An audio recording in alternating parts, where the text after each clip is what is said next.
વિના મુખ કમલથી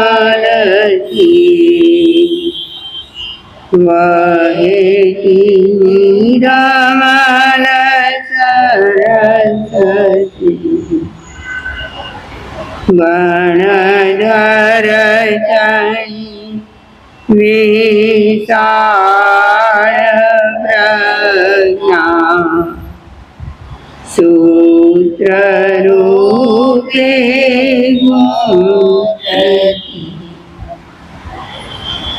દુઃખી અને પાપિતણા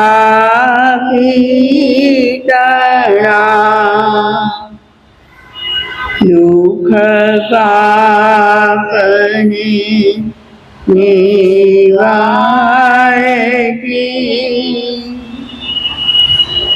ચીનવાણી મૈયા કૃપાથી થાય મુજને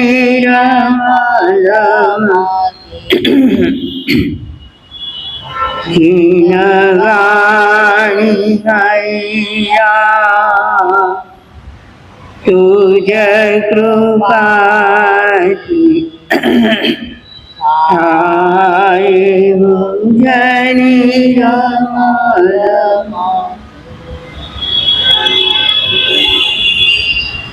અનંત જ્ઞાની અનંત દર્શની ત્રિલોકીના તીર્થંકર પરમાત્મા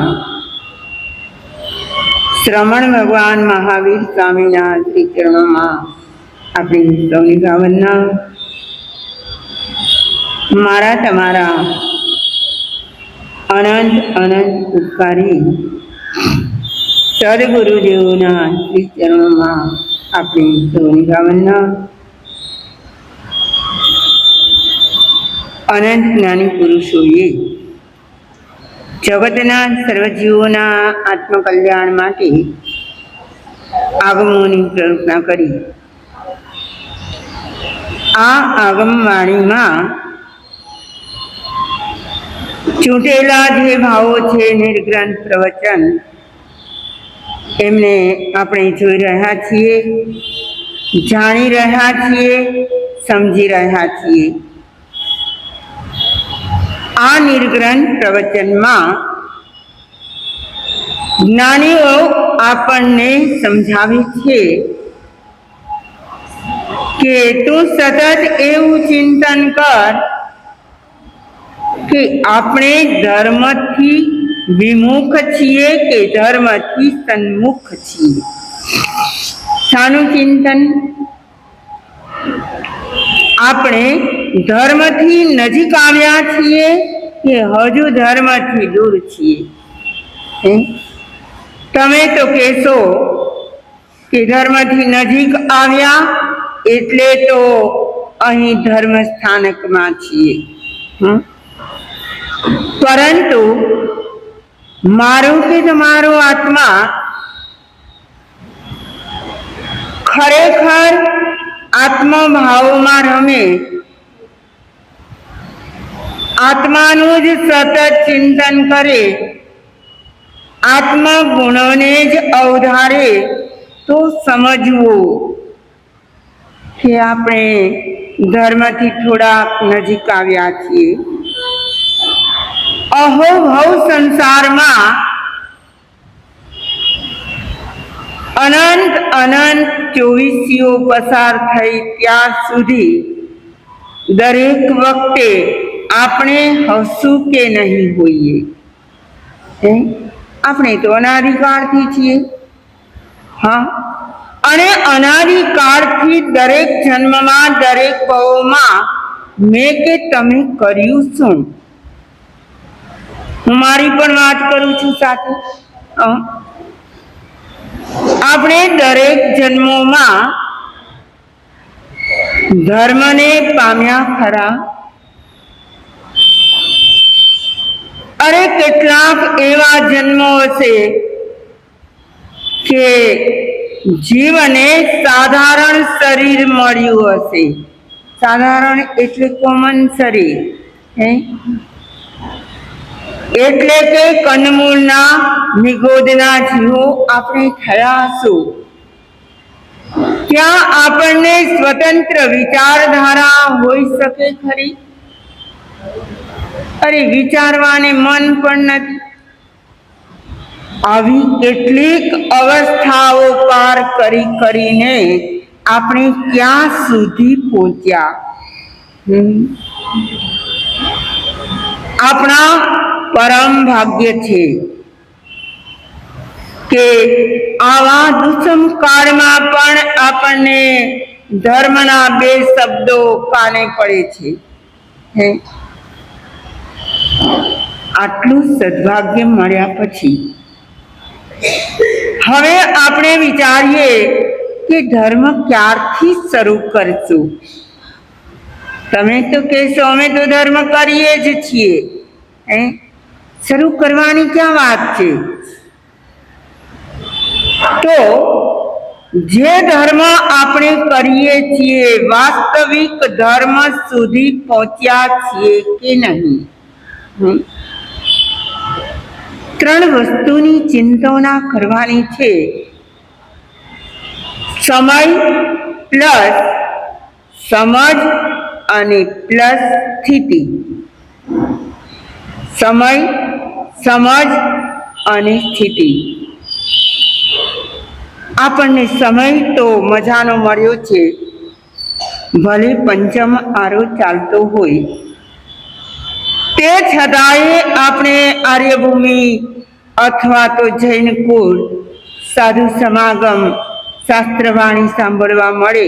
આ બધા આપણા સમયની દેન છે. આવા સમયમાં પણ આ બધી ધર્મ સામગ્રી મળી છે. હવે આ ધર્મ સામગ્રી મળી ગઈ, સમય સારામાં સારો પસાર થઈ રહ્યો છે. સાથે સાથે શું જોડવું પડશે? પ્લસ શું કરવાનું? સમજ. તમે કહેશો અમારામાં તો સમજ ઘણી છે. કેટલી? અમે કઈ ના સમજ નથી, અમે કઈ અણસમજ નથી. અમારામાં શું ભર્યું છે? સમજ છે. અમે સમજી તો શકીએ છીએ કે આ ધર્મ છે અને આ કર્મ છે. ના સમજી શકીએ? હા, પણ જે સમજાય છે એને આપણે આવકારીએ કેટલો, અપનાવીએ કેટલો અને આચરીએ કેટલો? આપણે ધર્મ વિષયક વાતો કરી રહ્યા છીએ કે આપણે ધર્મ કરવો ક્યારે? ધર્મ માટે આપણે પ્રોપર સમયને શોધી રહ્યા છીએ કે એ સમય આવે ને ત્યારે મારે ધર્મ કરવો છે. હા, કાલે જ કોઈક બેન કહેતા હતા કે અંતિમ સમય નજીક આવે ને ત્યારે સંધારો કરવો છે. ભાવ તો બહુ રૂડા છે, શ્રેષ્ઠતમ ભાવો છે, પણ એ અંતિમ સમય ક્યારે આવશે એ પણ ખબર નથી. છે ખબર?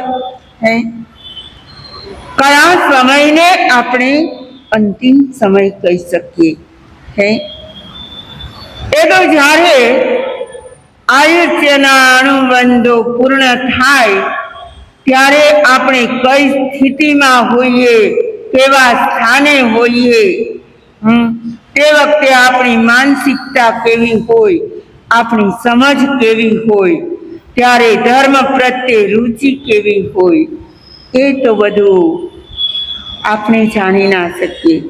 હા, ભાવ રાખી શકીએ. આપણા હાથમાં શું છે? ભાવ તો રાખી શકીએ, અને ભાવ રાખે એ પણ એક જાતનો મનોરથ છે. શું છે બેનો? પ્રતિક્રમણમાં બેનો મનોરથ ગાતા હોય.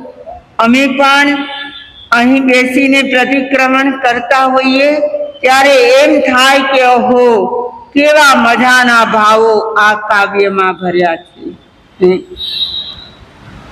મનોરથ સેવવાના કે આપણને પણ ધર્મ ઉદયમાં આવી જાય. અત્યારે ધર્મ ઉદયમાં ખરો કે નહીં?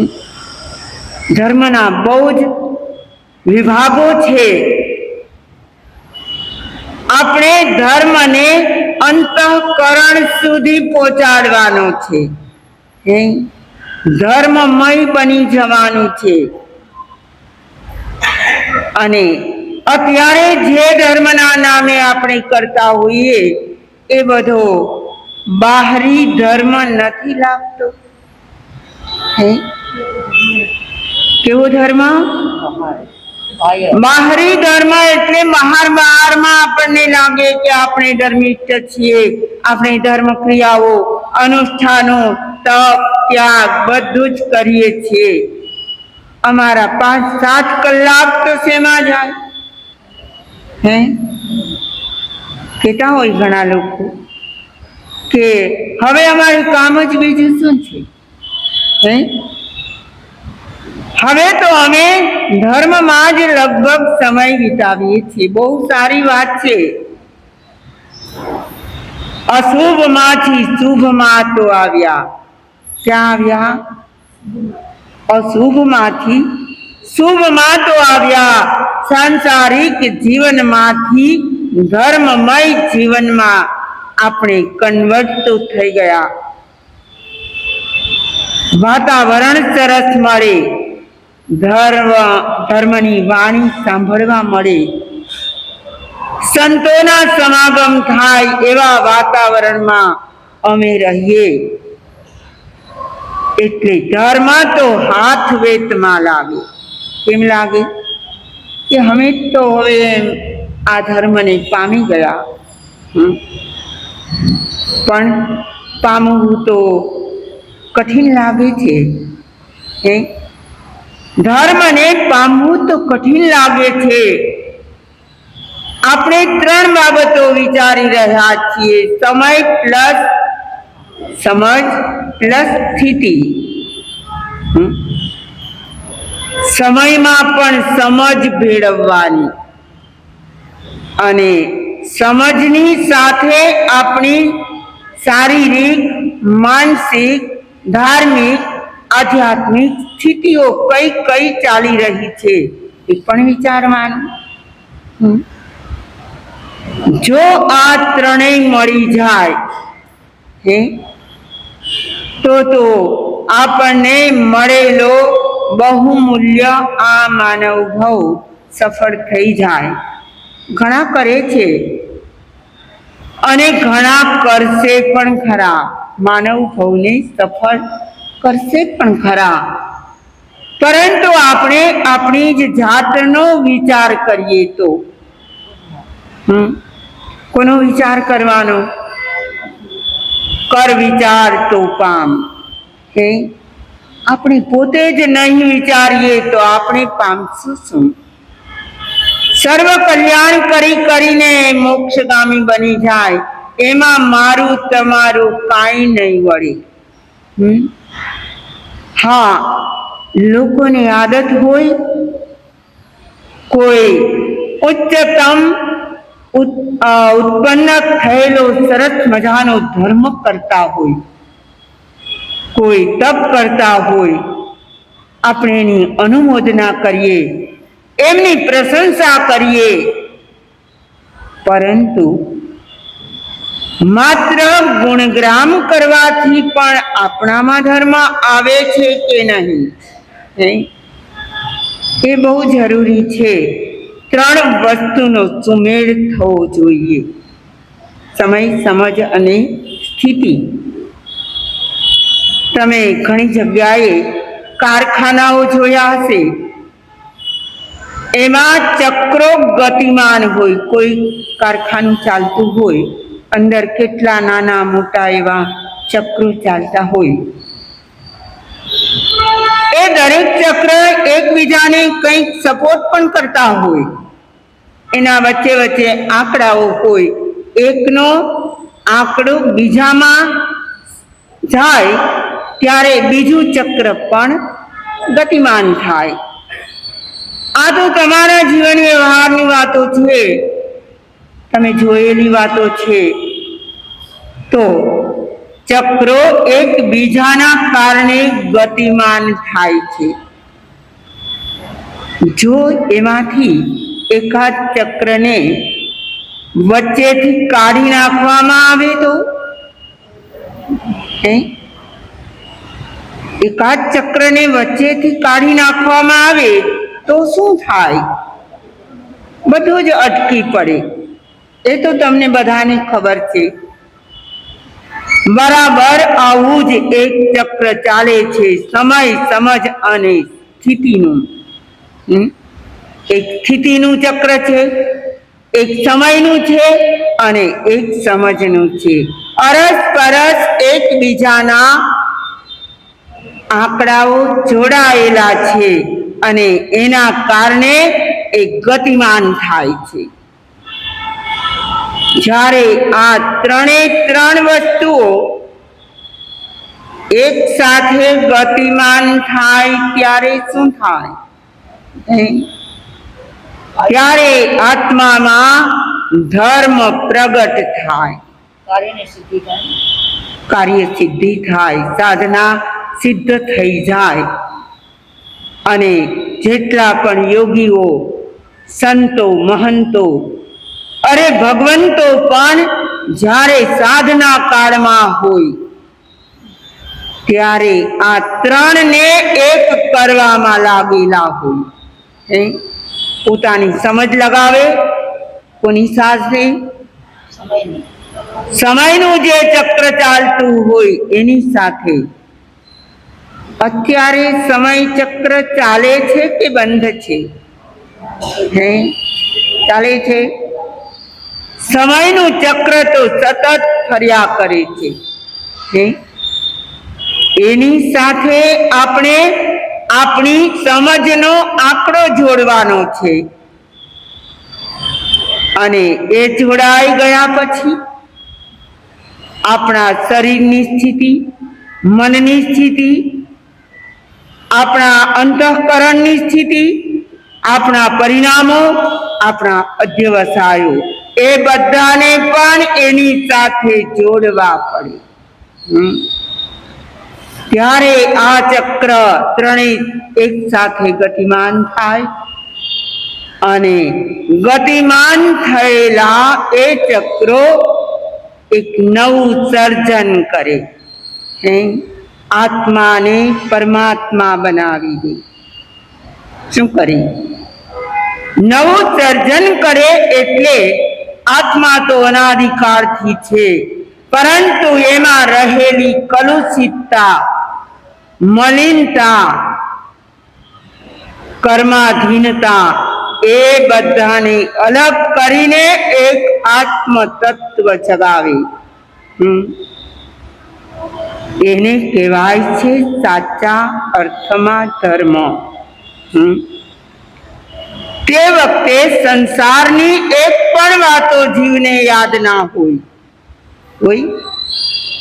જેને કેવળ જ્ઞાન, કેવળ દર્શન થયું હશે, એ કલ્પના કરીએ કે એ પણ પૂર્વાવસ્થામાં બધું જ પામ્યા હોય.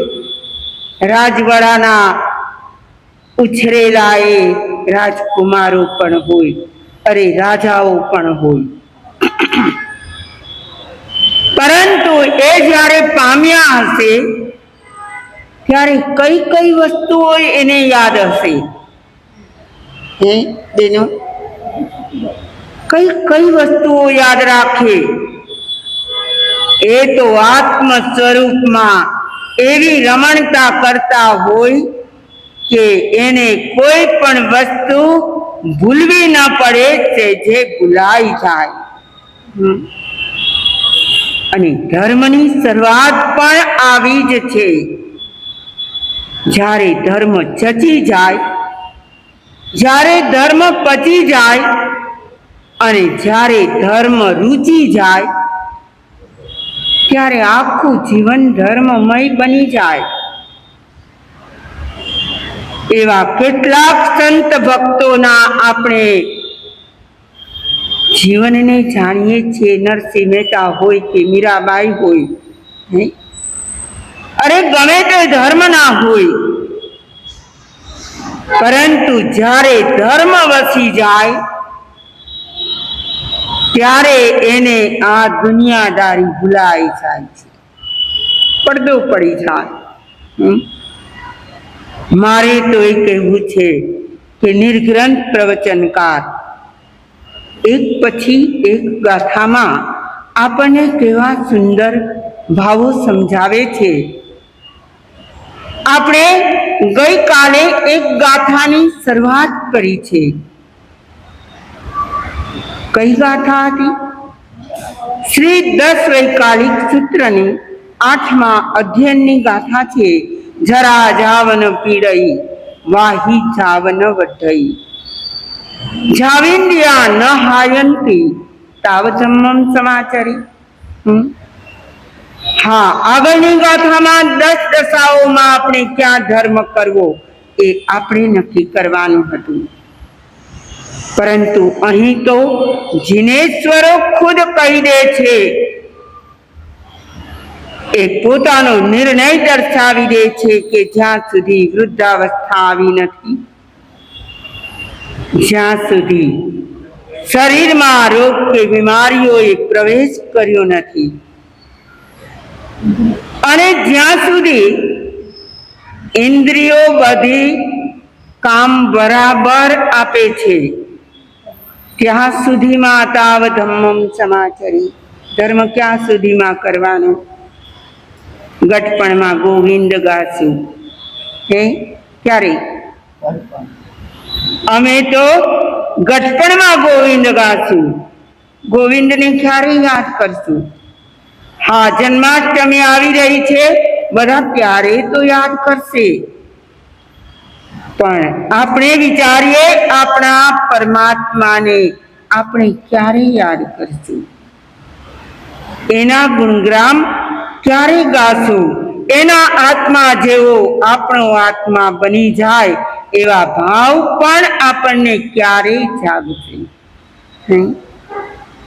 હા, ભાવ તો આજે પણ હોય. ઘણા કહેતા હોય કે અમારે તો હવે વિરક્તિ સ્વીકારી લેવી છે. ધર્મ માટે સહાયક 5 ઇન્દ્રિયોમાંથી કઈ ઇન્દ્રિયો વધારે ઉપયોગી થાય?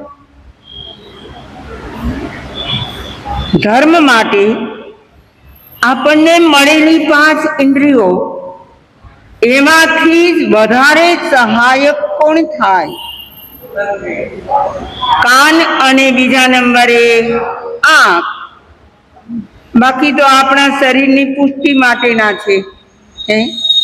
આપણે શ્વાસોશ્વાસ બરાબર લઈ શકીએ એટલે ઘ્રાણેન્દ્રિયનું કામ પૂર્ણ થઈ જાય. આપણે આ સ્વાદ બરાબર લઈ શકીએ, બોલી બરાબર શકીએ એટલે જીભનું કામ પણ, અને સ્પર્શેન્દ્રિય પણ એવી જ છે. પણ ધર્મ માટે સહાયક 2 ઇન્દ્રિયો વધારે છે.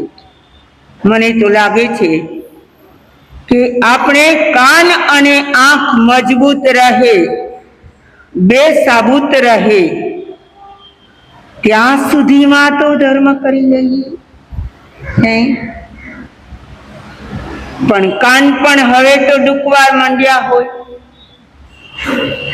કાને બરાબર સંભળાતું ના હોય. જો સંભળાય નહીં તો જીનવાણી ગમે તેટલી ઉત્તમમાં ઉત્તમ છે તો પણ આપણા માટે શું કામની? સાંભળવું એ તો ધર્મની શરૂઆત છે. સવણે નાણેય વિજ્ઞાને. ધર્મની શરૂઆત કરવી હોય તો કંઈક કંઈક સાંભળવું જોઈએ ધર્મનું. તો કાન જ્યાં સુધી સાબુત હોય અને આંખથી સંત દર્શન કરી શકીએ, ભગવત દર્શન કરી શકીએ, આપણા આગમોનું વાંચન કરી શકીએ,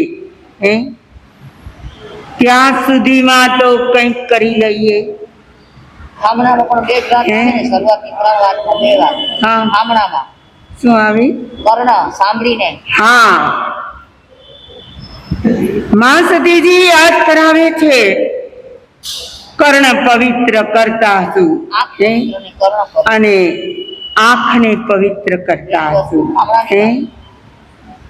વાત તો બરાબર જ છે કે જ્યાં જ્યાં આપણને યોગ મળે સંતોનો,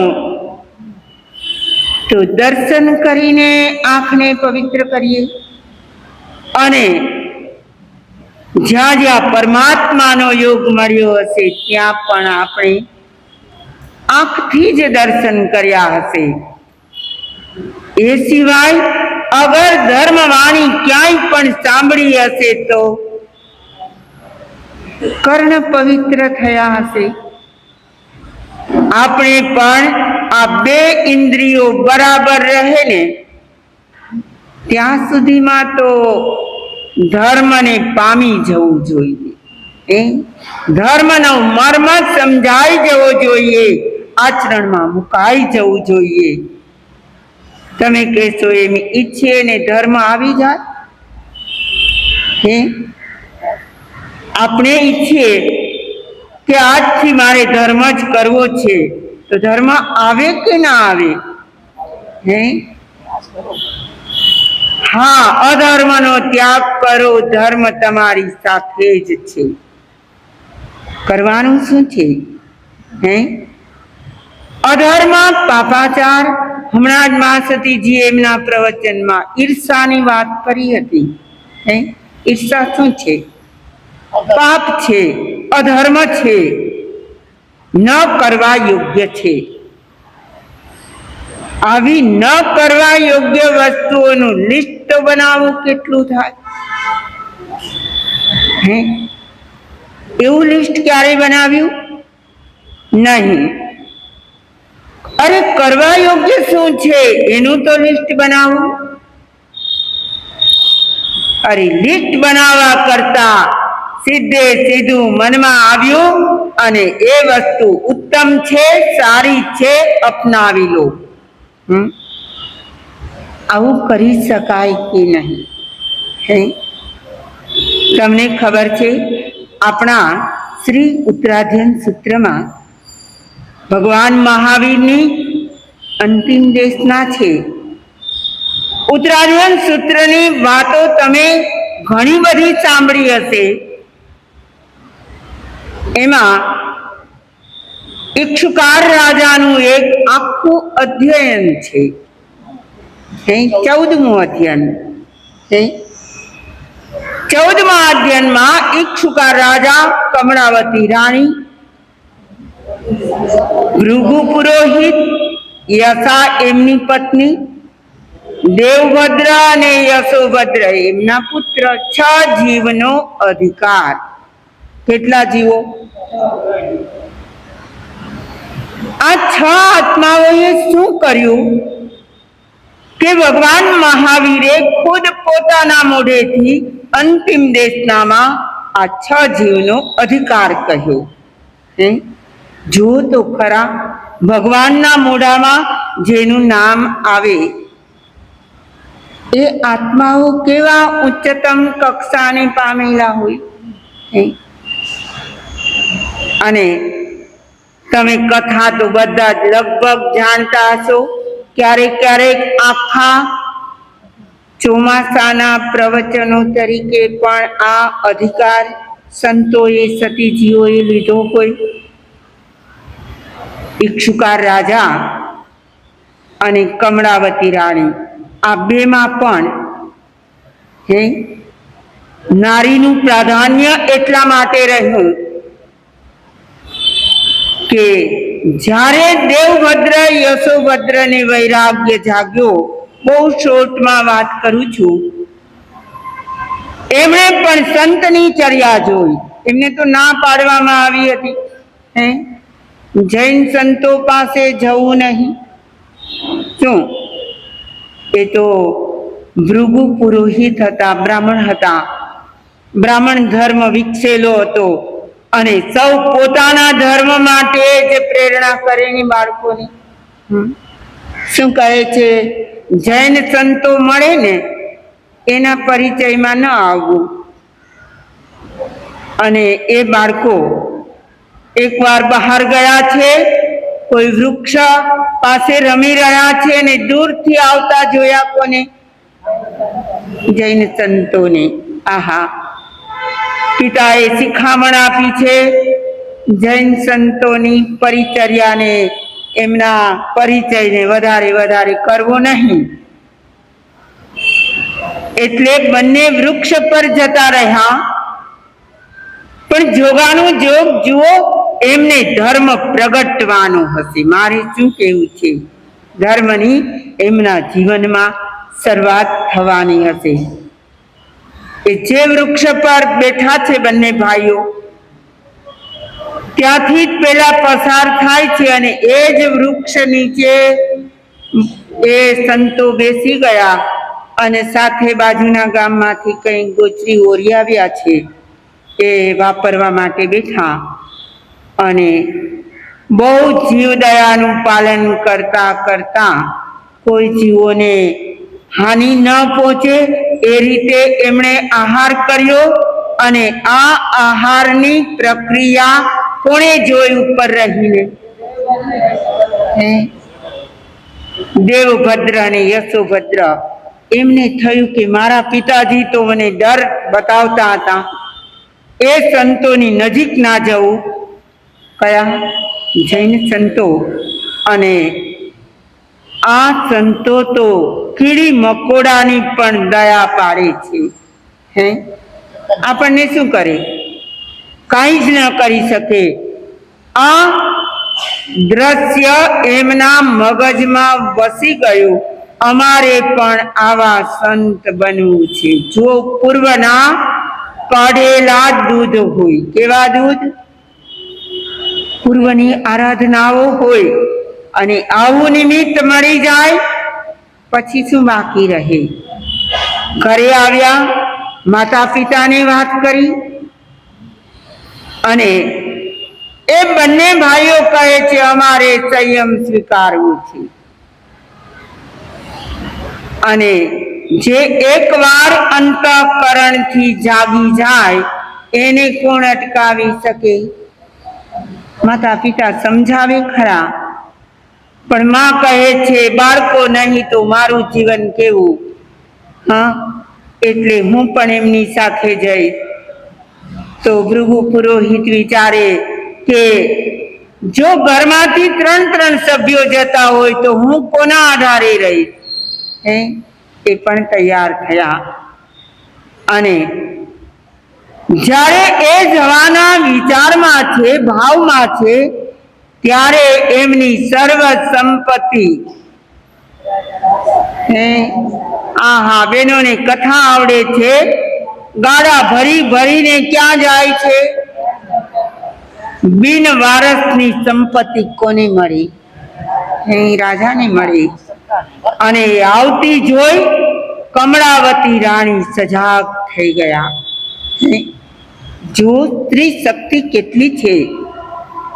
એણે કહ્યું કે ભૃગુ પુરોહિતે છોડેલી, એણે વમેલી આ સંપત્તિ આપણા રાજ્યમાં ન આવવી જોઈએ.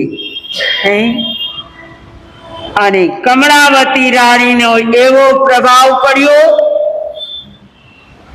કે એ પણ તૈયાર થયા અને ઈક્ષુકા રાજા પણ તૈયાર થયા. આ કથા તો આપણે સાંભળી લઈએ. ભાવ આવે અને ભાવ આવે તો ક્યારેક આપણે પણ ધર્મથી સન્મુખ થઈ જઈએ. શું થઈ જઈએ? ધર્મથી વિમુખ તો છીએ. આપણે માનીએ છીએ કે ધર્મ કરીએ છીએ, પણ વાસ્તવિકતા એ અંતઃકરણમાં ટચ થઈ ગયો હોય એવો ધર્મ મેં કે તમે ક્યારેય કર્યો હશે ખરો? સમય, સમજ અને સ્થિતિ 3 ચક્રો જે ગતિમાન હતા એ ત્રણેયના અંકોડા જોડાઈ ગયા અને પોતે જાગ્યા, માતા પિતા જાગૃત થયા, રાજા રાણી પણ થયા. આવા 6 જીવનો અધિકાર. પરંતુ જ્યારે આ બાળકો માતા પિતા પાસે આવે અને માતા પિતા એને પેલા સમજાવતા હોય ત્યારે તો કાં તો લાલચ આપે, કાં તો ભય બતાવે. આપણી પાસે સાધનો 2 જ છે. શું? કોઈને અટકાવવા માટેના, ધર્મથી અટકાવવા માટેના પણ આ 2 જ સાધનો છે. કાં ભય બતાવે અને કાં તો લાલચ બતાવે. લાલચ શું બતાવે? પોતાને મળેલો વૈભવ, સંપત્તિ, હા, એ બધાનું વર્ણન કરે. આ બધું કોણ ભોગવશે? અમે તો તમારા માટે આ બધી તૈયારીઓ કરી છે. હે? અને કાં ભય બતાવે, સંયમ જીવન બહુ કઠિન છે. શું કહે? એ તો ખાંડાની ધાર પર ચાલવા જેવું છે. ખાંડું એટલે શું? તલવાર. તલવારની ધાર પર કોઈ ચાલે, શું થાય? તો પગમાં ચીરા પડતા જાય, ચાલી જ ન શકાય. તો કાં તો સંસારી જીવો પાસે 2 ઉપાય છે અટકાવવા માટેના. કંઈક કરતા હોય ને સારું કામ, તો એ કહે આ તું કરી શકીશ? હે? તે હામ તો ભીડી છે, તે હિંમત તો કરી છે, પણ આવડું મોટું કામ તું કરી શકીશ? હે? એટલે શું બતાવે? ભય બતાવે. એને થોડા પરાસ્ત કરવાનો પ્રયાસ કરે. શું કરે? એના વિચારોને થોડા પાછા પાડી દે. એને પણ વિચાર કરતો કરી દે કે હા, સંયમ કઠિન તો છે. હે? પણ જે દ્રઢ મનોબળ વાળા હોય એને કાંઈ જ અસર ના થાય. એને તો જેમ અટકાવવાનો પ્રયાસ કરો એમ એ વધારે વધારે દ્રઢ બનતા જાય.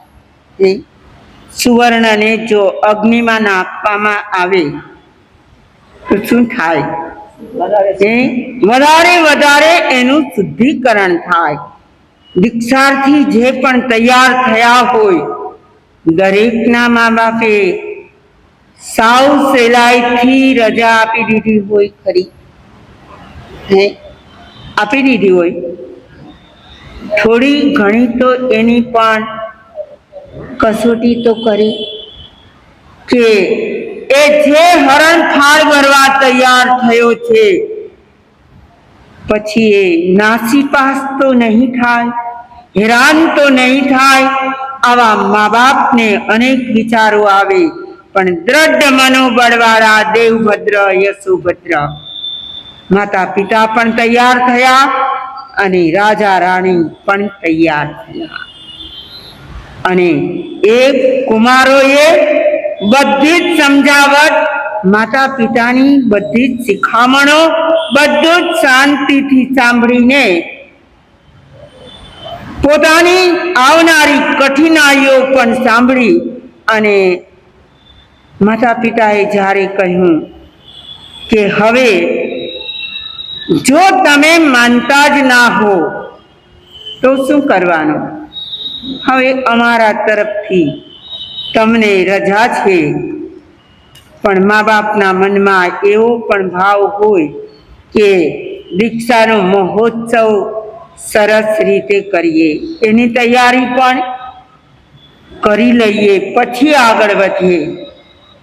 ત્યારે દેવભદ્ર અને યશોભદ્રના મોઢામાં જે શબ્દો આવ્યા છે, ગાથામાં મૂકેલા છે, આપણને વિચાર થાય કે એનો વૈરાગ્ય કેટલો ઉચ્ચતમ હશે.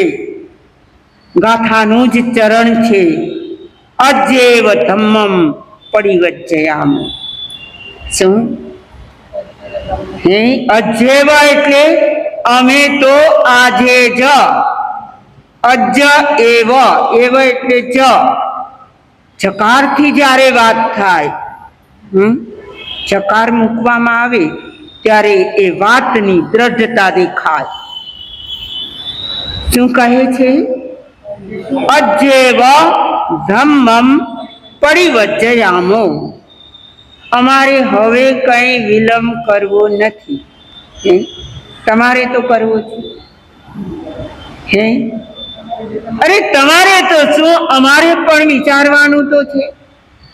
હે કે જે ભાવથી, જે આશયથી આપણે આ વેશ ગ્રહણ કર્યો હોય એ વેશને આપણે કેટલા વફાદાર છીએ ન વિચારવું પડે? સમયે સમયે એ વિચારવું પડે. અને એના જ માટે આપણને પ્રતિક્રમણમાં શબ્દો આપ્યા છે. કયા? પ્રતિક્રમણમાં સંતો માટે એવા શબ્દો મૂક્યા છે. કોને કોને આવડે પ્રતિક્રમણ? ઘણાને આવડે છે. કયા શબ્દો છે? સતત જાગૃતિ માટે. કોને? જેમણે પંચ મહાવ્રત ધારણ કર્યા હોય, 5 સમિતિ 3 ગુપ્તિનું આરાધન કરતા હોય, એમણે પણ સમયે સમયે સજાગ કરવા માટે 3 શબ્દો છે. લેસન આપો. ના, લેસન નથી આપવું. લેસન કરીને નથી આવતા અમારા. સમણો હમ સંજય વીરય. ક્યાં આવે છે? આહા, ભાઈઓ કરતા બહેનો જરાક જવાબ સરખા આપે છે. હે તમને પણ પ્રતિક્રમણ તો આવડે છે. કેટલાને આવડે? હા, અને તમે રોજ બોલો તો આ શબ્દો આવે કે ના આવે? ક્યારેક અર્થ પણ જોવાના. શું કરવાનું? ક્યારેક એના અર્થ જોવાના, તો ખ્યાલ આવે એમાં શું લખ્યું છે. હે તો 3 શબ્દો છે. સાધુને પણ સજાગ કરે તેવા. સમણો હમ, હું શ્રમણ છું, હું સંયતી છું, હું વિરતી છું. મારે શું કરાય અને શું ના કરાય. આ અમારી સજાગતા માટે છે. પંચ મહાવ્રત ધારીની સજાગતા માટે છે. તો તમારે પણ સજાગ તો રહેવું પડે. કાળનું ચક્ર તો ફરી જ રહ્યું છે.